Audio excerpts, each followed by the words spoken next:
fácil, né? Não. Acabamos de limpar a casa agora, né? Estamos tentando voltar pra casa, né? Vamos ver se a gente vai conseguir chegar lá, né? Desse jeito. Olha que tapete branco, olha que coisa linda, olha. Isso é neve, ó. Chão forrado de neve, você não vê uma faixa no chão, você sabe onde que é a estrada, onde não é. O carro dança, o carro rabeia, o carro balança você. Mesma coisa que tá fazendo, mesma coisa que tá dançando lambada.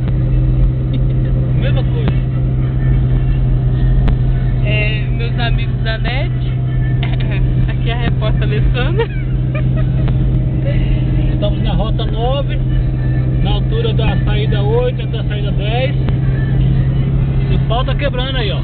Só vê trem branco no meio da rua. Eu adoro entrevistar o Roberto porque ele fala demais. Pra quem não conhece, essa aqui é a rota 9, ó. Como tá bonita hoje.